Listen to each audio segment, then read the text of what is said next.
Oh, you're broadcasting yourself?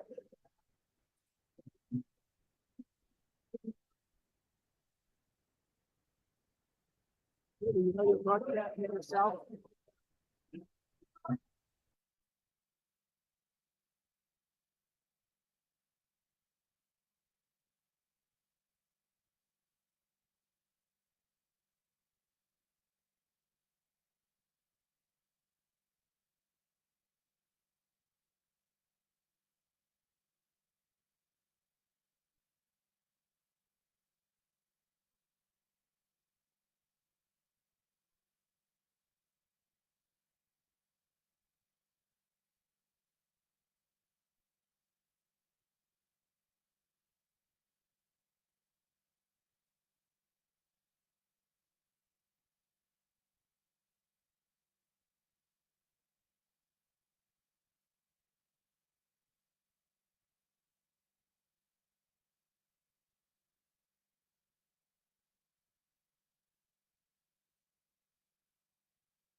I don't hear anything.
I'm sorry about the lack of sound.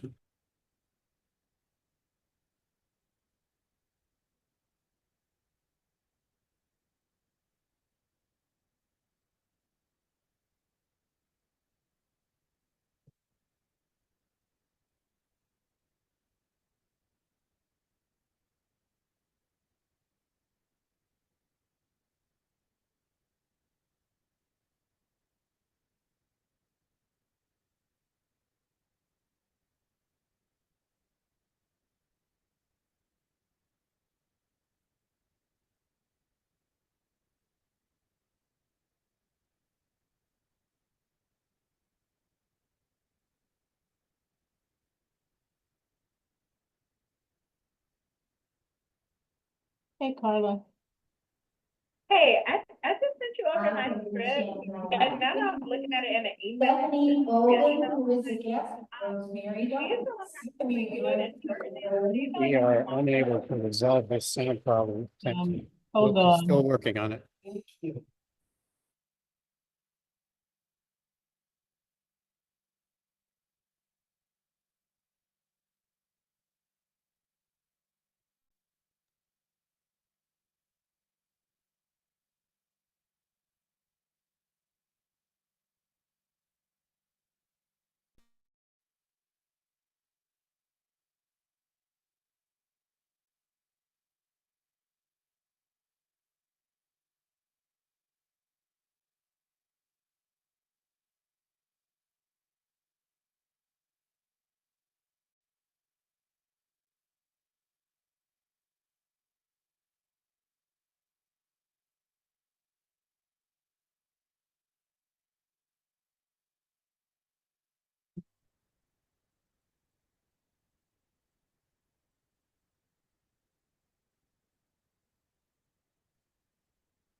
My name's Jesse Schmidt, and I'm the co-owner of T&T Strength here in the Rockridge district of Oakland. And we help people get in great shape in 2 30-minute workouts per week. That's our elevator pitch.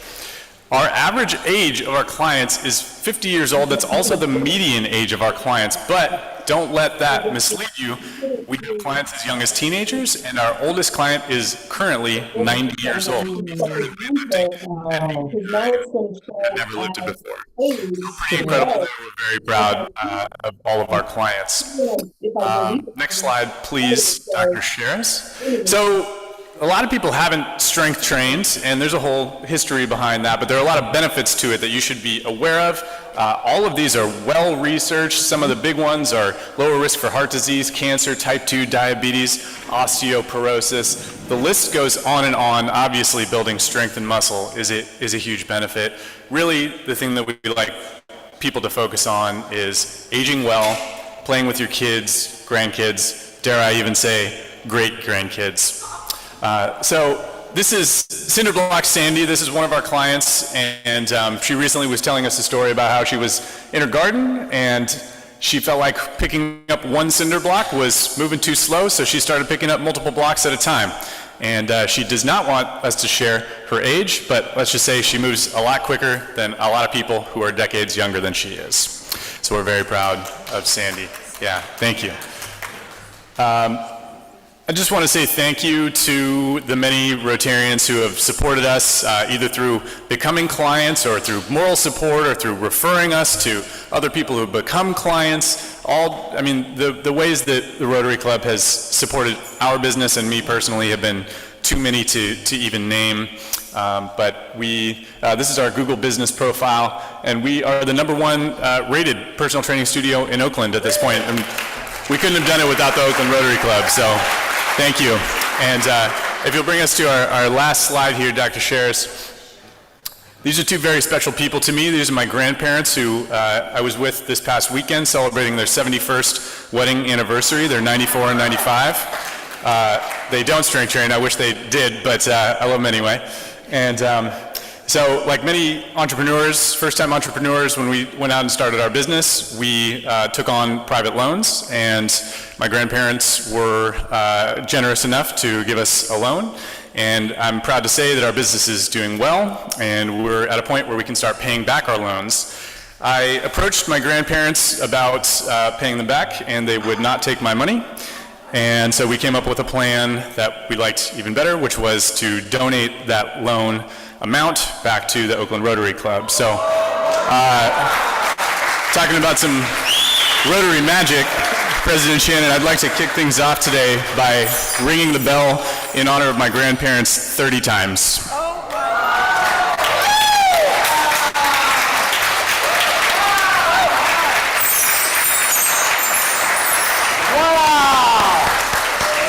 Goosebumps all over. Woo! That's awesome. Oh my God. Holy moly, Holy guacamole. moly. Ruth, one more for Jesse Schmidt and his grandparents. I will too, by the way, because how can I say no? Here comes Joe. One more for Jesse Smith, probably the best member we have in Oh this my gosh. club. That hurts, but thank you.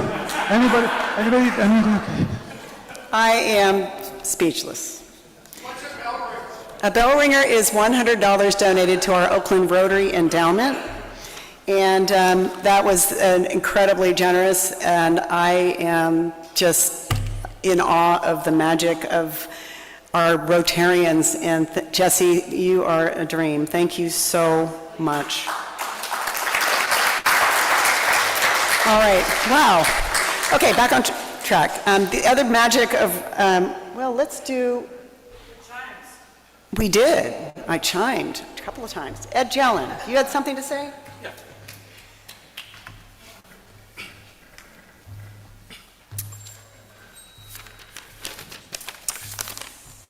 Yeah, thank you, President Shannon and fellow Rotarians. I would like to take you back to the year 1997. That was, I'll do the math, 27 years ago. I did the math for you. Back on that date, Bill Clinton was sworn in for his second term as President of the United States. Tony Blair became the Prime Minister of Great Britain. The first Harry Potter book was published. IBM's Deep Blue computer beat world chess champion Garry Kasparov. And young Tiger Woods, age 21, won his first Masters tourney. But bringing it back closer to home, that year I was invited to stand behind this podium and perform my world-renowned thumb trick, whereby I detach my thumb from my hand. This is what I did. Amazing. And I was invited to do so again, and I just did. Now, why did I do that? My Uncle Bernie was a master of the thumb trick. He did it a whole lot better than I did, and I could never duplicate what he did. And why am I talking about my Uncle Bernie and thumbs? Well, I think it's important for all Rotarians to get to know little things about each other, learn from each other, make friends, and have people approach you that have common interests. So after I did my famous thumb trick, I went on to tell members of the Rotary Club what I did for a living, that I was married to my wife, Julie, that I love to do crossword puzzles, and love to read books, and a little bit more about myself. I also allowed the fact that I believed that Elvis Presley was still alive, and I will disclose to you I still do. But enough about me. I think it's time that all of you who would like to get to know your fellow Rotarians better and learn more about them, sign up to do your 3-minute self-introduction. There's help available from me or David Stein, plenty of dates available. Just please email me or David, indicate you'd like to do your 3-minute, and we'll give you a date, and if you need any help, we can do that too. So please sign up. It's a way to get yourself involved in the club. Thank you. Thank you, Ed. So we have many of you that have not done your 3-minute introduction yet, so we are anxious to get you on the podium and we get to see what kind of thumb tricks that you have. So with that, there's actually one more thing. Nick, there's something after Nick. You're right after Nick. Nick, community service. Ramona, where's Ramona? Ramona's going to tell us a little bit why Nick is here. And I think there's something for him up here. Oh, yes, it is. So at Oakland Rotary, we have many community service projects, and we're going to tell you about one right now. Ramona. I'm very happy to make this presentation to the Oakland Zoo. Nick DeHasia has been very instrumental in helping Rotary sponsor the kinder prep, the children going to Fairyland, going to the zoo, having outings. So, Nick, if you'd come up here, we have something for you. Whoa, better be careful on that. Better be careful. So, Nick, this is a little acknowledgement, and thank you for supporting Rotary and Oakland schools. Oh, thank you so much. He's a somewhat celebrity also if you watched KQED last week. Check, please. Okay, hold on. Let's get a picture. Sorry, everybody, give me a second. Here it comes. It'll be worth it. 1, 2, where's the check? Put that check up. The check. Yeah, hold it up. Yeah, we want to see the moolah. There we go. Okay, 1, 2, you got paid. All right. Okay, hold on a second. So we've had a partnership with the Oakland Zoo for a long, long time, and many, many generous Rotarians have helped build that zoo back to its splendor. And Nick's has taken over that amazing institution, and we thought we would give him a check, and then as Ramona mentioned, did anybody see Check Please last week? So Board member. Nick was on Check Please, and so, you know, when people get famous and have celebrity exposure, we kind of embarrass them into maybe There we go. ringing the bell for Oakland Rotary. We'll give you a check, and you had Check Please. Thank you very much. Of course. Yeah. Listen, I just want to say thank you to Rotary, not just Kinder Prep, but we had Rotarians up at the zoo about a month and a half ago. It was wonderful to have folks come out, walk our California Trail, have a presentation with a number of our docents. Thank you, Michael and Ed, of course, who were there to walk the Rotarians around. And the partnership with Rotary is wonderful. And David, I'm ready to do my 3-minute presentation. I will get to you with a date. But thank you deeply. We're all here to uplift the community, and we love playing our role with kids and everything else. So thank you so much to the Rotary for doing that. And Nick's been a member a long time, and we're going to arm twist him to come more often because we sure like having you here. Welcome. Okay, and with that, we have one more volunteer opportunity for you, and Carrie's going to share that with you. Next week, I'll be there. Hello, Team Rotary. You're not going to believe this, but Oakland schools are about to start again. I know it feels like the middle of summer, but principals are out there at all the school sites now. Teachers are reporting next week, and August 12th, all of our Oakland kids go back to school. So there's a lot to do between now and August 12th to set up, and we have agreed to help next Thursday from 9 to noon, so it fits in perfectly with coming here for lunch. Next Thursday at 9 to noon, we're going to be at Prescott Elementary School. They need people. They've got bulletin boards all over the school. The teachers have classrooms to set up. The front office has to get itself organized. And all of this stuff they're used to doing on their own, but they asked for a little help this year, and we said that we would be willing to help.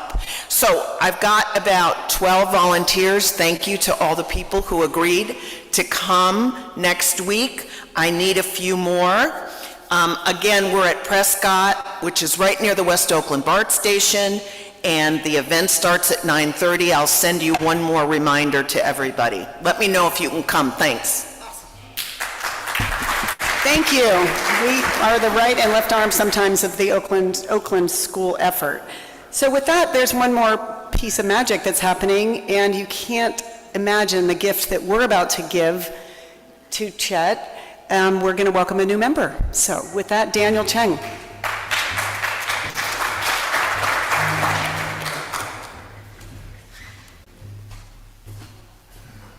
Hi, there's two things I'd like to let you know about Chet. He's been a resident of Oakland for over 30 years. The reason he decided to join our club is the same for you and I. He wants to give back. So the second one's a fun piece. When Chad was dating his wife, he told her that he was going to marry her. But time kind of passes. One day they end up in a jewelry store. And his wife reminded him and said, "Don't buy anything unless you're going to propose." So he got down on his knees and he proposed. Great. Let's give Chet a warm Oakland Rotary welcome for our newest member. Woo! Bravo.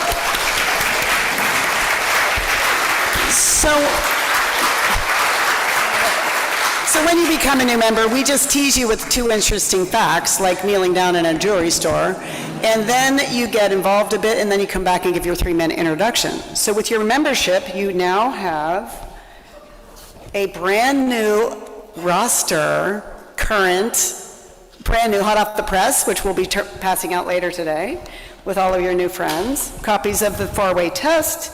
We have a book here that has the 100 years of our club's history, which is written by Linda Hamilton. Thank you very much.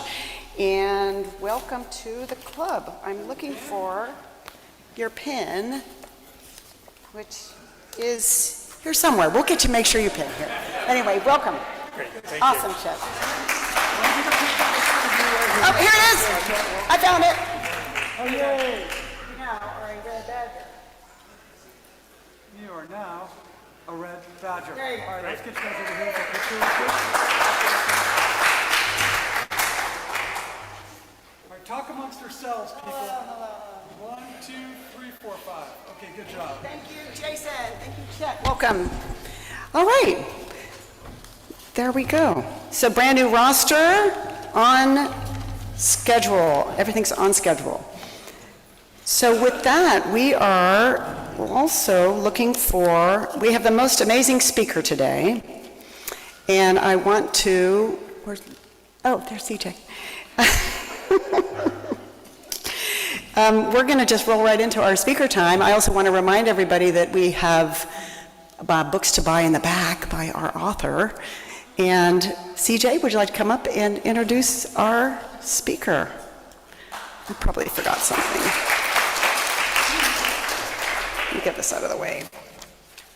Oh, you know what? It's Tom Lamone's birthday today. He's sick, but I want to say hi, Tom. Happy birthday. He's sick today. Thank you, President Shannon. So today, you're going to hear from someone who wears many hats, some comical, some not. Jeff Raz started his career as a street juggler. Later roles included actor, playwright, author, stage director, coach, consultant, and founder of both the Clown Conservatory and the Medical Clown Project. From the local Pickle Family Circus, which we all love, to the International Cirque du Soleil, to a Shakespeare role on Broadway, Jeff has brought so many people so much joy over the decades. And these days, Jeff is promoting the joy of being a citizen. It's my great joy, and my middle name, to welcome Jeff Raz.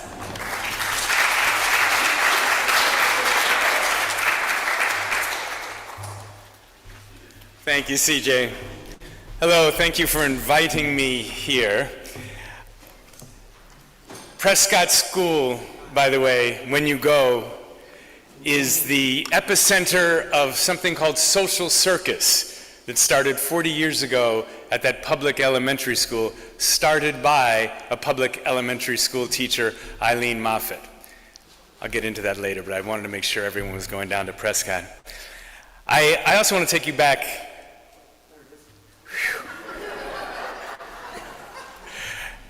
Now I'm going to take you back to 1995, when a mathematician and philosopher named Antonin Montcos was elected mayor of Bogota, Colombia. Things were not easy in Bogota, Colombia at that time, and one of the things he had to deal with were traffic deaths. They were out of hand. People were dying on the streets, literally. So he did the right thing. He hired 400 clowns to monitor the traffic, and it worked. Traffic deaths plummeted, safety across the city, and it started a culture of civic engagement with circus performers, mainly clowns, that is still active today in Colombia and in Bogota in particular. This idea of civic circus, which I coined for you today, is not from 1985, 1995. It actually goes back to 1974. And in 1974, John Kreidler, who was in San Francisco working with the neighborhood arts programs, trying to get more life, more energy into the neighborhoods outside of the more well-funded downtown San Francisco at the time. And he came upon the idea that he could use CETA funds, which was the Comprehensive Employment and Training Act, a federal act. Anyone remember CETA? I'm in the right group. That's good.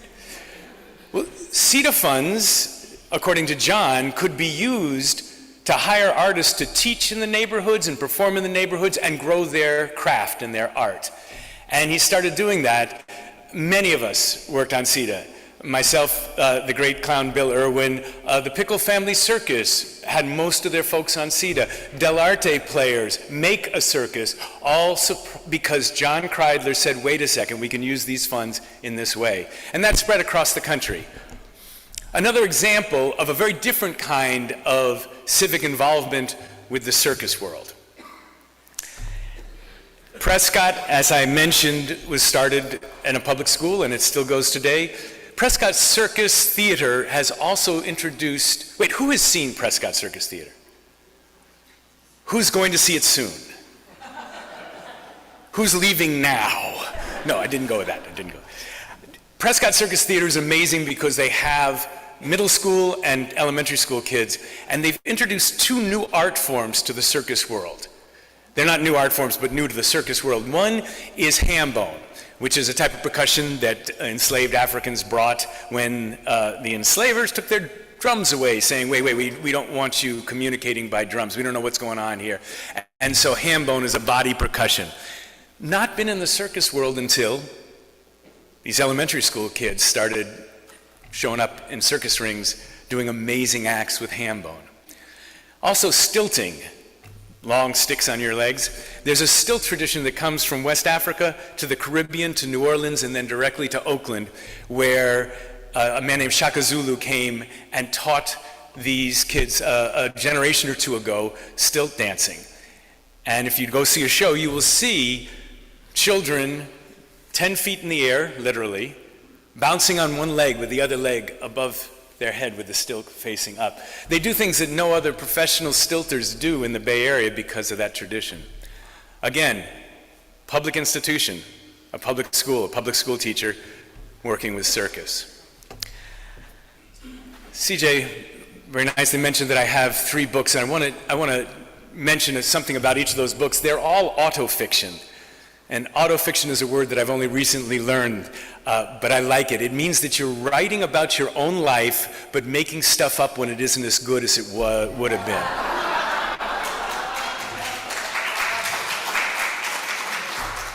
I highly recommend it. I actually just finished a nonfiction book, and it was really hard. So my first, it's 3 books or 3 novels. It's a circus trilogy, and the first one's called The Snow Clown, which is mainly in the 1980s, when the Alaska Arts Council, flush with oil money from the pipeline, started hiring circus performers from the Bay Area to go up to Yupik and Athabascan villages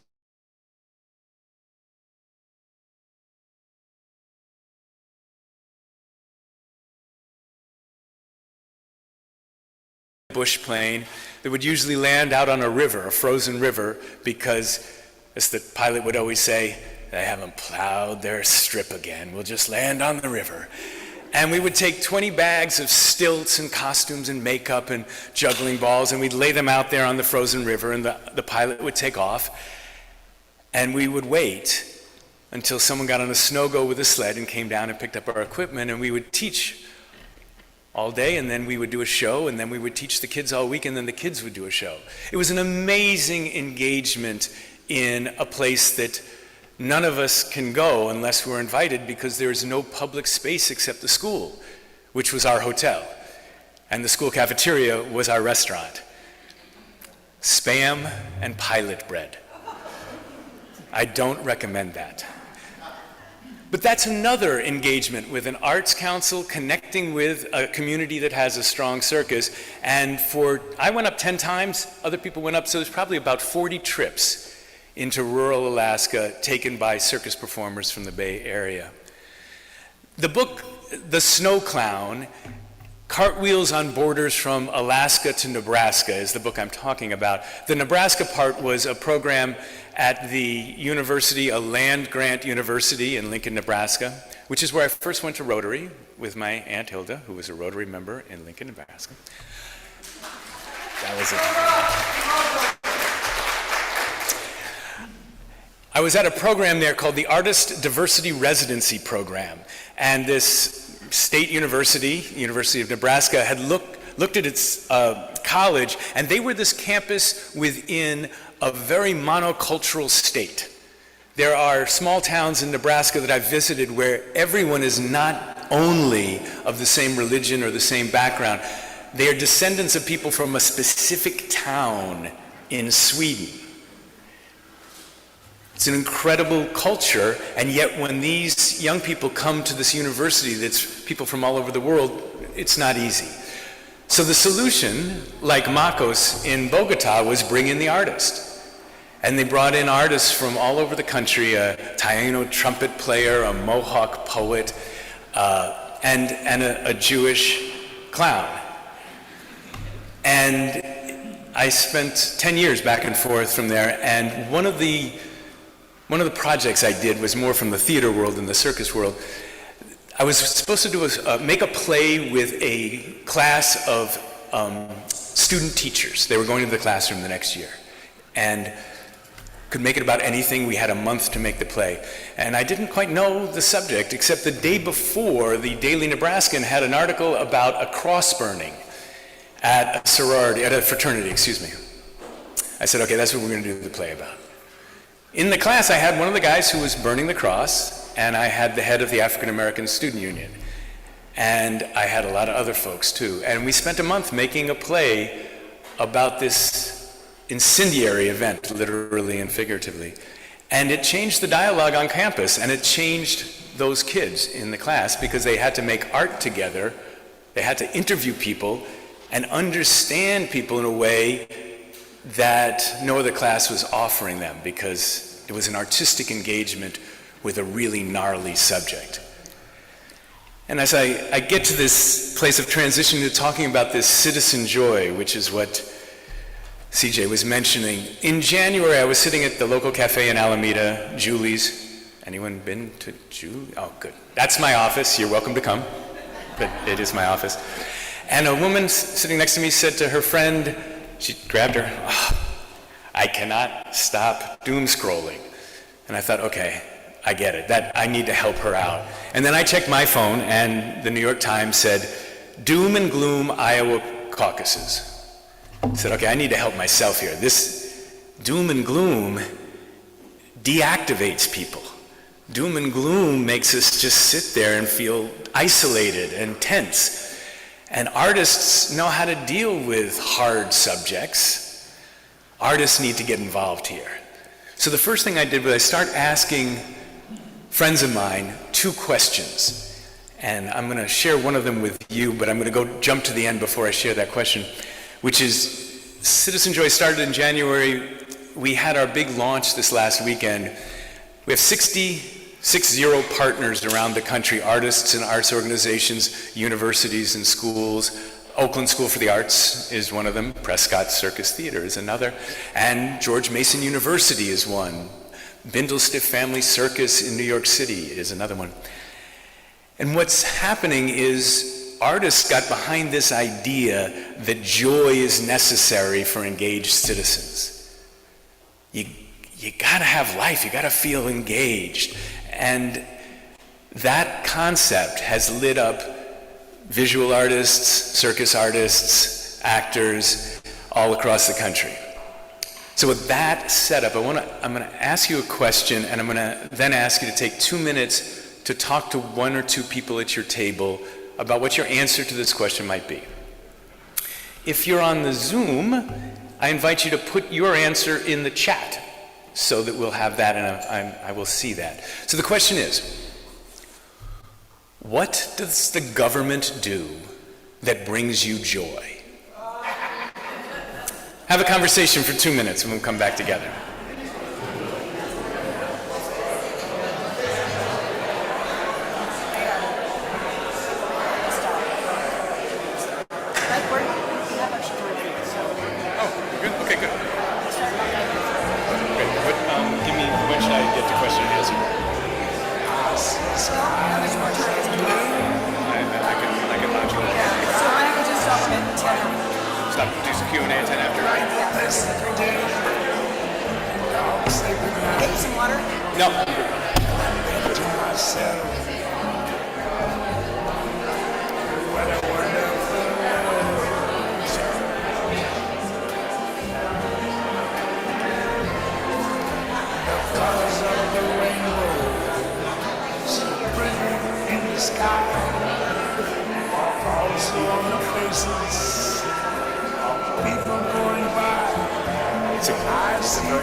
Take about 1 more minute.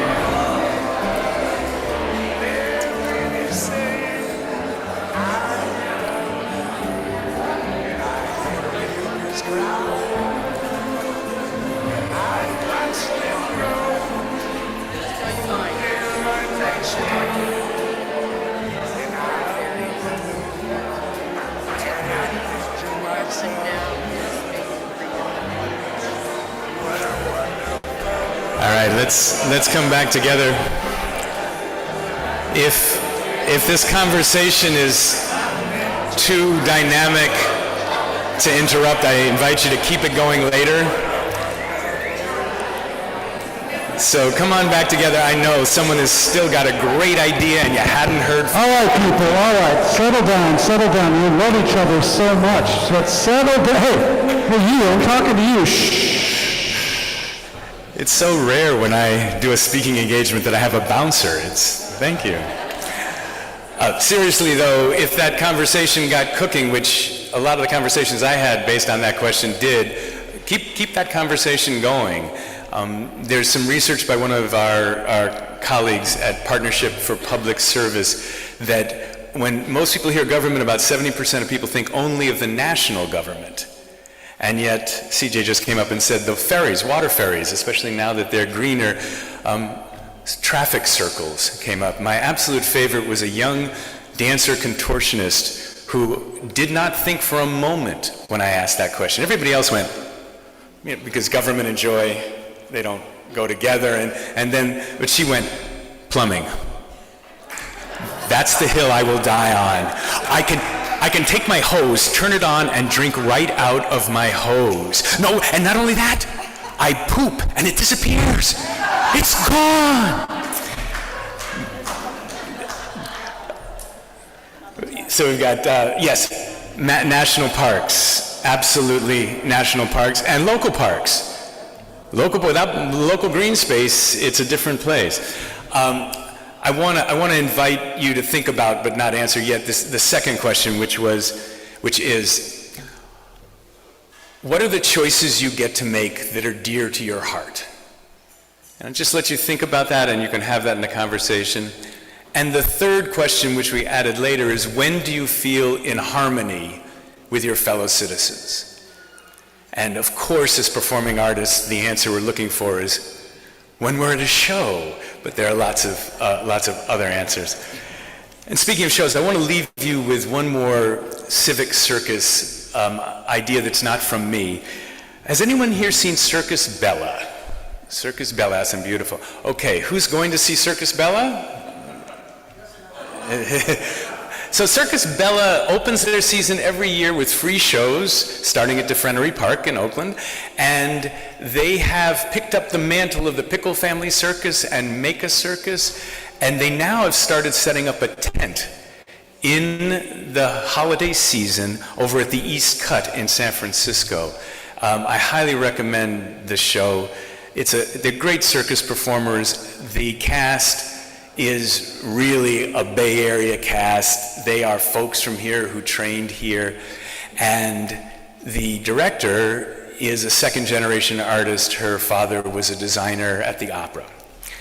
So their review last year by a wonderful reviewer, Lily Janiak at the Chronicle, ended with, "It makes you wonder why cities don't throw more dollars behind the performing arts as ways to enliven neighborhoods. It works." And I just want to invite you to think with me of all the other ways that cities might use artists. For example, planning meetings, which most people don't attend out of sheer joy. You could, because planning is important. Artists could figure out how to make planning interesting. And when a law gets enacted or something new is happening, like a new bus line or a new approach to something in the city, artists, we know how to take messages to people and engage.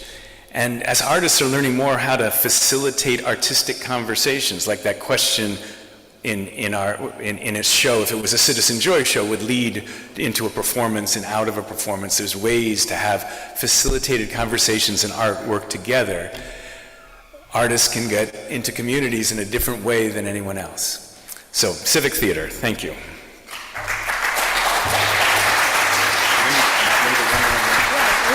We need a little more than that.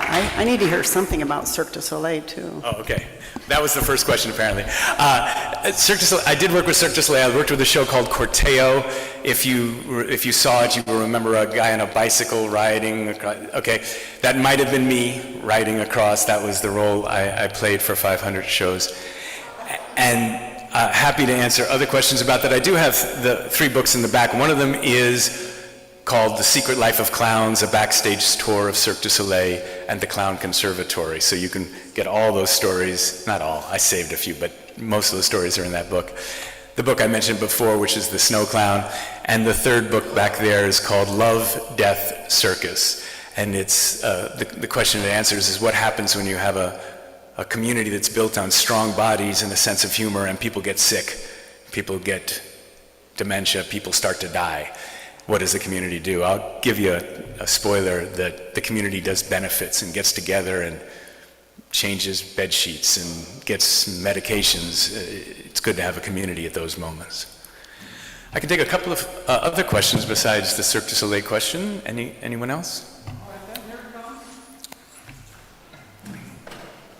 Hi, I'm Stephanie Cosenza. How did you become a clown? Accidentally. I was a street performer when I was starting at 14. I did my first show at Sproul Plaza, and then I learned some acrobatics, and I thought clowning was not what girls would want to see. I was right, actually, at that moment, but there was a guy, Bill Irwin, who was this amazing clown, and everyone wanted to see him. I was taking a class with Larry Pizzoni, who's a juggler and an acrobat and a clown, who started the Pickle Family Circus with his then-wife, Peggy Snyder. And Bill Irwin was teaching the clown class beforehand, and I found I got there earlier and earlier and watching, and one of my classmates hired me for a little circus to be the ringmaster, juggler, clown, and I could see that there was a whole world opening up there that was different than how many things can you throw in the air. Thank you for that. Any other, yeah? I think I have it. I've been the Rotary clown for over 50 years. And it's a full clown regalia and all the makeup and everything. And what I've encountered is there are people who truly have a clown phobia. One of the person who introduced you today has a little one, not a big one, but a little one. Could you talk a little bit about that? Because I've always found it fascinating. You're not going to like what I say, I'm afraid. I've been a professional clown for 5 decades, and I haven't found that. No, but I'll tell you, professional clowns, yeah, I told you weren't going to like it. So, professional clowns, the job of a clown, the actual essence of the clown is nothing to do with how you look or even what you do. It's how you can connect with other human beings. It's the art of connecting with other human beings. If you may remember a few years ago, there was a big thing around Halloween. There were kids dressing up as clowns and they were assaulting people. And I was running a school for professional clowns, and I was at an A's game in the bathroom when the Los Angeles Times called. I called them back, and they said, "We're doing a big article on clowning. We'd like to include you in your school." I said, "Great, recruiting." And they said, "So what about this clown phobia? What about this chlorophobia? And what about these people who are stabbing our clowns?" And I said, if people were dressing up as dinosaurs and stabbing people, would you call a paleontologist? He was a little slower than you. He didn't get it.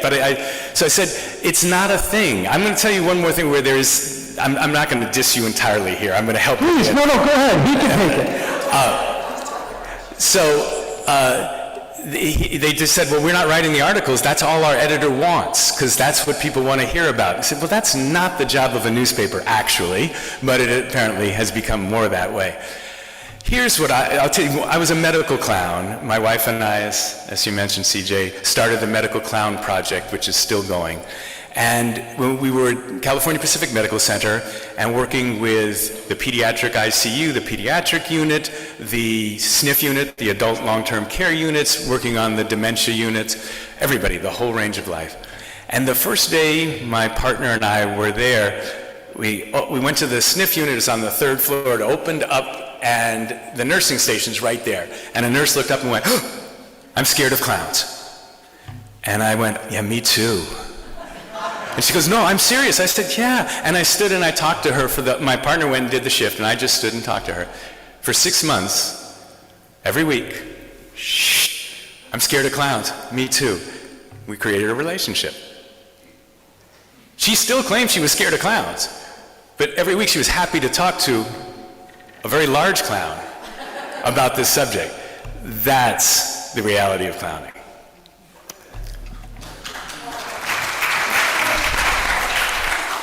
I'm curious if civic clowning can reduce traffic accidents in Bogota, is it perhaps possible that civic clowning might help reduce crime in local communities in the U.S.?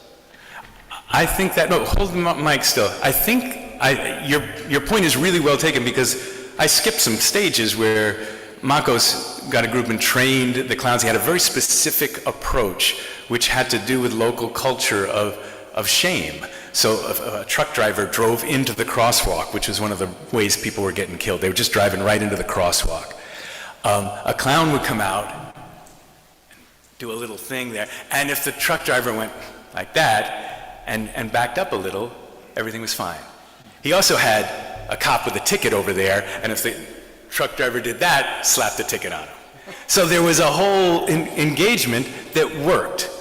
Now, what would be the engagement in your mind, just making it up? How would clowns help in terms of crime? How about the clowns with the knives? I can't imagine it happening during an actual crime event. No, it probably happens before or after, yes. But perhaps in neighborhood festivities, I think you're alluding to that. Yeah. And maybe making satirical fun of the thought of committing crime. Yeah. There are medical clowns in hospitals all around the world now, started in the U.S. And for the Netherlands, for example, there's clowns in every single hospital every day. And there are doctors who deal with children with trauma who won't work unless they have a medical clown with them, because the medical clown deals with the emotional part while they can deal with the medical part, and it goes much better. There's some hints in that to answer your question. I don't have them, but I will think about them. Thank you. One more? So thank you for being here today. I want to put in a plug for Bill Irwin, who's opening on Broadway in a play called Eureka Day. I have that name right? That we saw here, that started at the Aurora Theater. It opens, I think, in September on Broadway, and it's fabulous. If you're in New York, after September, see Eureka Day. My question is, what is it like as a performer to be doing the same show 500 times in a row? I mean, part of me says I'd love to be an actor, and part of me says I would not want to do the same thing night after night after night. We know each other through CJ, and I didn't ask you to ask that question, but I would have if I'd have thought of it. The answer is in the book, The Secret Life of Clowns, but I would not. Yeah. The short answer is it's hard, and for clowns, it's absolutely essential, because you commit to listening to the audience. So as you've done, I did 500 of the same show with Cirque du Soleil, and I've done other acts more times than that. But what you do, or what I do, is you make one or two ideas of how you can do better. Like last show, that wasn't as good, that moment. And with Cirque du Soleil, I had a wonderful artistic director, and Richard Desgenais, who had been a ballet dancer. So at first I'm thinking, a ballet dancer is going to give me notes on clowning. I don't think so. And he was wrong a lot of the time, but we had a great deal where he would give me a note and I would try it, because we had 10 shows a week. And it's just one little piece. If it doesn't go perfect, so he'd give me, and whatever it was, I would try it. And then we'd talk about it. And about half the time, he opened my eyes to something new. So that was a great way to have a partner in that. The other answer is a clown needs to be 100% connected to the audience. They also need to be 100% connected to everybody else on stage, and the lighting, and the sound. They have to be connected with the stage itself. They have to be connected with themselves. There's a lot of 100%s there. So that's not easy, and you never succeed 100%. So you're always trying to be more here, more connected with your partners, more in tune. And about 185 of those shows were in Japan, and I was doing it in Japanese. I had about 8 pages of dialogue. That was easier. No, it was. And I thought, that's the weirdest thing, because I don't speak Japanese, but I have to make jokes in Japanese. It was easier, I found, because I knew I didn't know anyone in the audience. That in the United States on that tour, I always had this little bit of, I gotta be good. And in Japan, I was like, I'll never see you again. And that made me better. So there's something about letting ego go and just being there. And it's a good place to end on. Thank you.